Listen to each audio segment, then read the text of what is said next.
So as I think about forgiveness today, I wonder where you've been wounded. Because life will label you by what you did.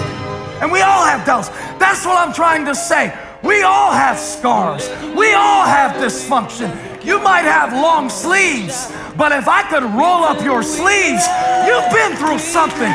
You struggle with something. Your wife may not know it, but God does. Pushed around, knocked to the ground. He gets to his feet and he says,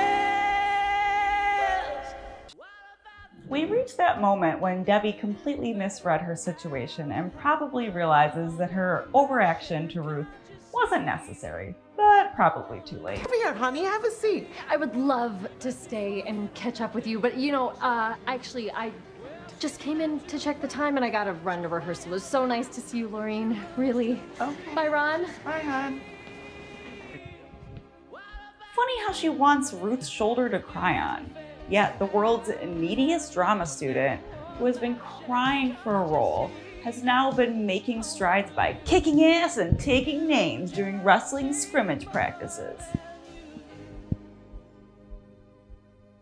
I wanna rock! I wanna rock!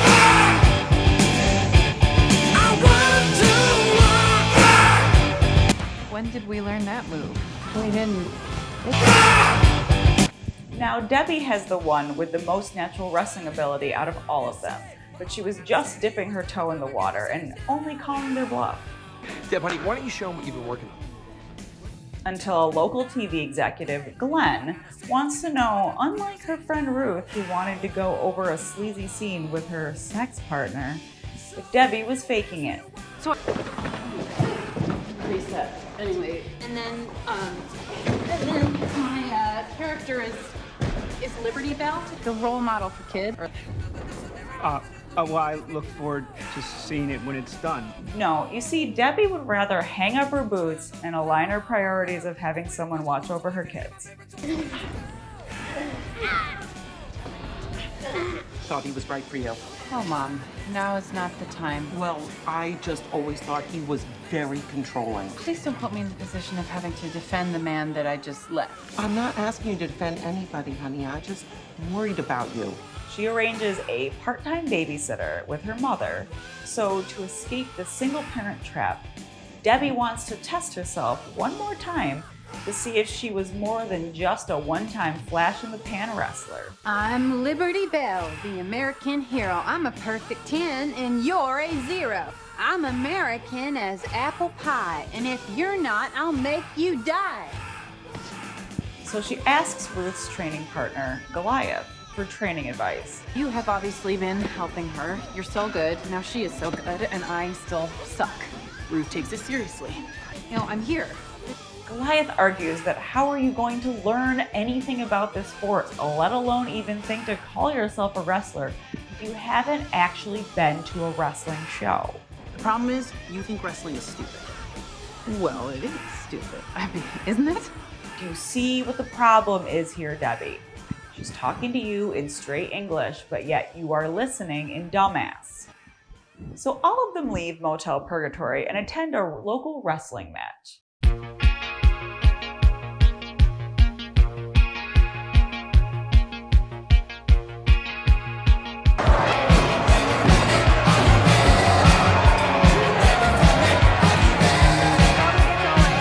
Debbie attends and can see the appeal, the rush, the high-flying excitement, but more than that is enthralled by the wrestler Steel Horse. They're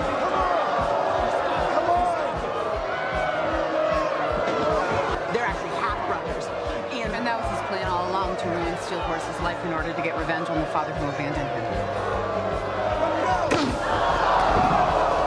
It's a soap opera! Carmen brings Debbie up to the speed. As to the background of these two wrestlers, that's when it hits Debbie.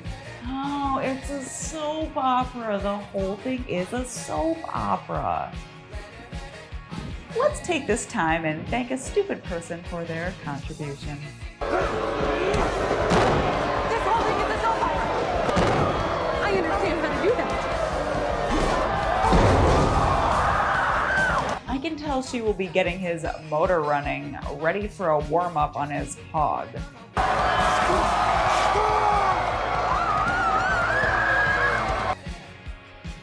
Debbie then meets up with Steel Horse backstage.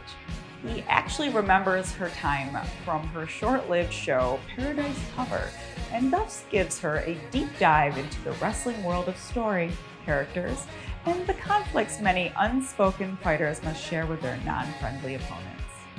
You're Laura Morgan from Paradise Cove. Oh, yeah. Oh, yeah. I can't believe I'm meeting you. I'm a huge fan.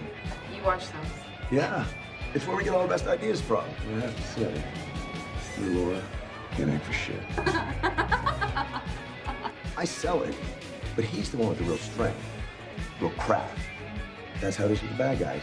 You mean the heel? The heel makes the face. Rick has been making me look good for years. We're not friends. You don't have to be friends to wrestle. It's like an unspoken language. I look at him like this, he looks at me like that, and we know it's gonna go down. We don't like each other, but we make each other better. Shit in the ring, just entertainment. But there's gotta be something there that's real. Now, I'm not sure at this moment if you're acting funny or being stupid, horny, or all of the above. It's getting late. It's cool. You probably gotta go home to your boyfriend or your husband or whatever. You know what? I am actually recently separated. So she rides the Steel Horse, but her feature-in-ring attraction here leaves her with a bitter taste in her amount of not coming to amends with her own husband. Debbie, don't make me be the rules person. I'm not emotionally equipped for it. You know what? Why don't you just take my car? Are you sure? I'll take a cab. Yeah. Separate. I feel bad for your husband. 'Cause I don't give a shit.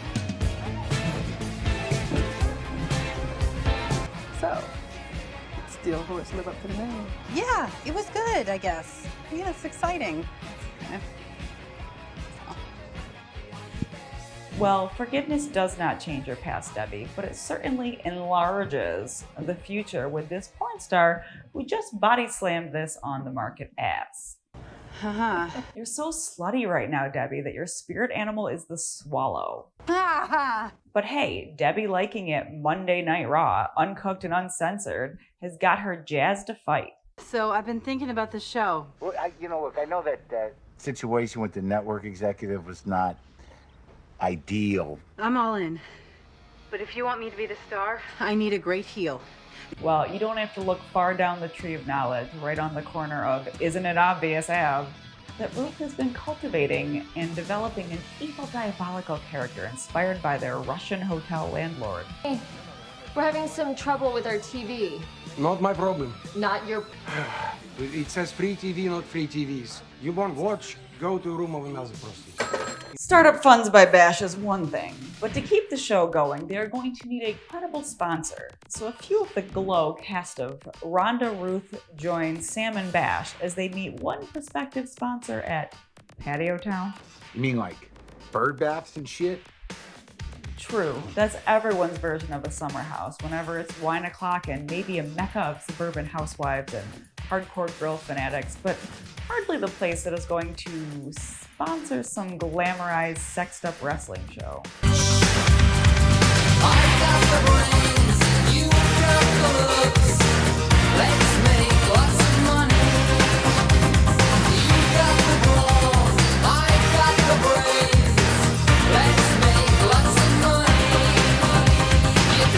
Sam works his magic and convinces the owner that it will give horny husbands a chance to air their grievances privately whenever Rhonda works that pile driver. You maybe see a lot of guys here too. Guys whose wives, quite frankly, didn't work out the way they thought they would. Guys who are wondering just how many more fucking sundials their wives have to show them before their dicks fall out. Huh? Very nice, baby. Yeah, right? With an act like that, surely many husbands will be sharing the same things in common with a patio and Mike Tyson. They'll be ruthless. This is homeowners. Are you ready to save? I can't hear you. Surprisingly, the deal maker was Ruth, who blasts into her Russian anti-consumerism in an outdoor patio and accessory store. Yeah, Soviet Union, we have one chair. But the people are enjoying her laying down the bricks to a foundation of a wrestling glow show. Here. Almost fooling them to think this is a credible rehearsed wrestling show. This is the greatness of communism. Boo! Boo!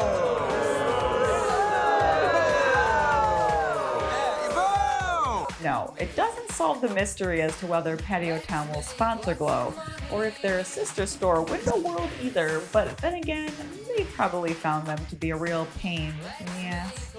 You shouldn't let your money go out the window, on that we can all agree. Call 1-800-NEXT-WINDOW and you will clearly see. Get it, Windows. We are the window authority. We got the best prices and designs. For example, any size white double hung window installed for $189. Window World, simply the best for less. Call 1-800-NEXT-WINDOW. In Soviet Union, line is like cocktail party. Whereas you have conversation and KGB don't hear.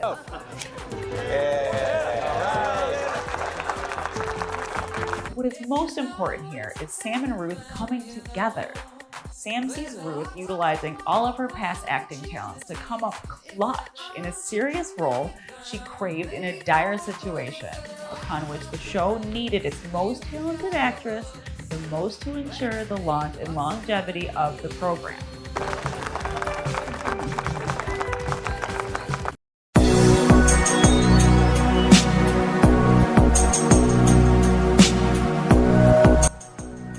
I think Sam sees a little bit of himself in Ruth, which is a creative, ambitious go-getter willing to risk it all without fear of embarrassment for the greater good of the cause. I like you like this. I like you more than I usually like you. It's because you are weak American. I will destroy all you hold dear. Russians. Best villains since the Nazis. That's what he really was looking for back in his dating video. Someone just like him. Someone who sees himself as a thriving film artist. You're fucking her. You fucked what's his name? You fucked what's his name? He wasn't my boss. Right. He was your best friend's husband. Sorry. That was defensive. I'm sorry. I have a flaw in my conflict style, according to my ex-wife's cognitive behavioral therapist. I do something to remind myself that I exist. But you don't seem like that kind of person. What kind of person do I seem like? An okay person.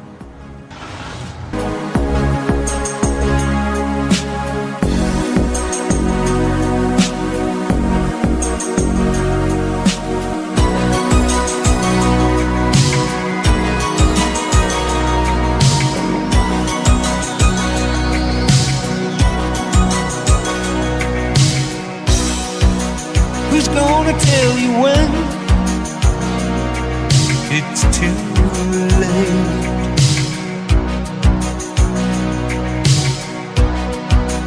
Who's gonna tell you things aren't so great?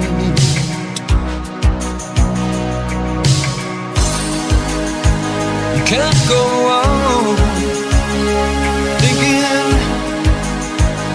nothing's wrong. Who's gonna drive you home tonight?